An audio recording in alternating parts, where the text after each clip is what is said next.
Wisdom, the final frontier to true knowledge. Welcome to Wisdom Trek, where our mission is to create a legacy of wisdom, to seek out discernment and insights, to boldly grow where few have chosen to grow before. Hello, my friend. I am Guthrie Chamberlain, your captain on our journey to increase wisdom and create a living legacy. Thank you for joining us today as we explore wisdom on our second millennium of podcast. This is day 1253 of our trek and time for our Philosophy Friday series. Each Friday we'll ponder some of the basic truths and mysteries of life and how they can impact us in creating our living legacy. As we continue on this trek that we call life, sometimes we have questions about life. So our Friday trek is a time where we can ask Gramps. Gramps will answer the questions you would like to ask your dad or granddad, but for whatever reason, this is not possible. No matter how old we are, I know that all of us would like the opportunity to ask Dad or Gramps questions about life in many areas. We may mix it up a bit on our Friday episodes, but we will strive to keep them down to earth and enjoyable. If you have any questions that you would like to ask Gramps, please email them to guthrie@wisdom-trek.com. So the question for this week is, Hey Gramps, I have heard that as Christ followers, we should not marry or become business partners with people who are not Christ followers. Is it really that important as long as we are aligned with other values and life outlook that is important to each other? So the title for our segment today is, Don't Team Up with Unbelievers. The short answer is, it is a big deal and very important. From the very beginning of creation, it was a big deal. We are created to be bearers of God's image to all of humanity, as we are tasked with restoring His kingdom throughout the world. How can we restore God's kingdom if our marriage or business partners are not of the same mind spiritually? It was a big deal to Abraham that his son married in the faith, as we read in Genesis chapter 24, verse 3. Swear by the Lord, the God of heaven and earth, that you will not allow my son to marry one of these local Canaanite women. It should be a big deal today for anyone contemplating either marriage or business partnership. The New Testament carries with it an explicit warning in 2 Corinthians chapter 6, verses 14 through 18. And this verse says, Don't team up with those who are unbelievers. How can righteousness be a partner with wickedness? How can light live with darkness? What harmony can there be between Christ and the devil? How can a believer be a partner with an unbeliever? And what union can there be between God's temple and idols? For we are the temple of the living God. As God said, I will live in them and walk among them.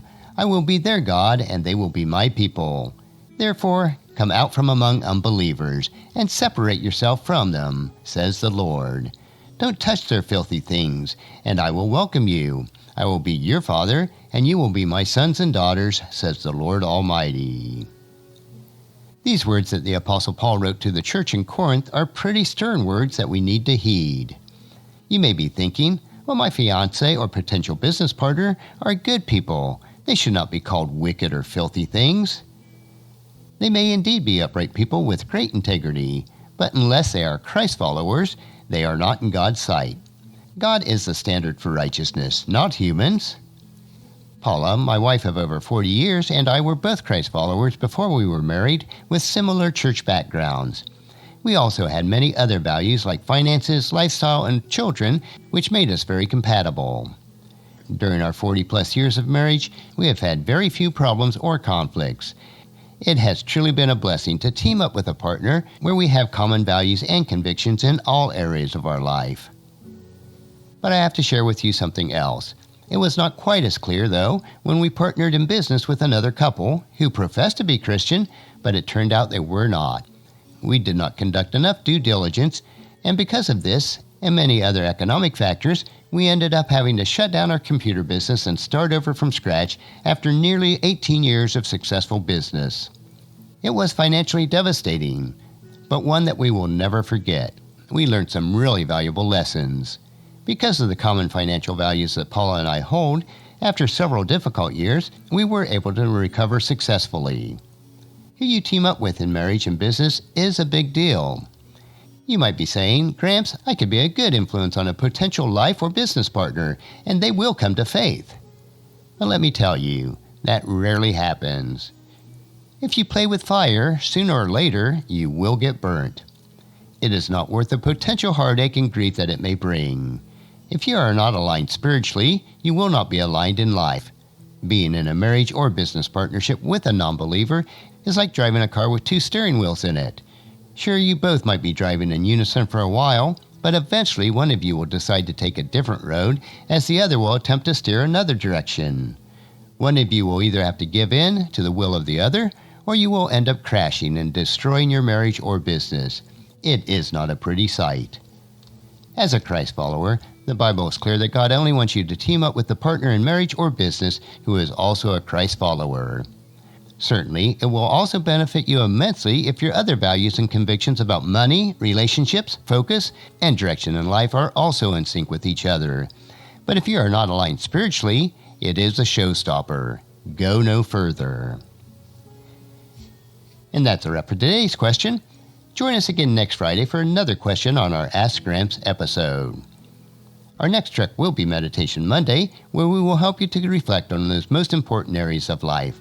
So encourage your friends and family to join us, and then come along with us on Monday for another day of Wisdom Trek, Creating a Legacy. If you'd like to listen to any of the past 1,252 daily treks or read the associated journals, they are all available at wisdom-trek.com. And I encourage you to subscribe to Wisdom Trek on your favorite podcast player so that each day will be downloaded to you automatically. And thank you so much for allowing me to be your guide, your mentor, but most importantly, I am your friend as I serve you through the Wisdom Trek podcast and journal each day. And as we take this trek of life, together, let us always live abundantly, love unconditionally, listen intentionally, learn continuously, lend to others generously, lead with integrity, and then leave a living legacy each day. I am Guthrie Chamberlain, reminding you to keep moving forward, enjoy your journey, and then create a great day every day. See you on Monday.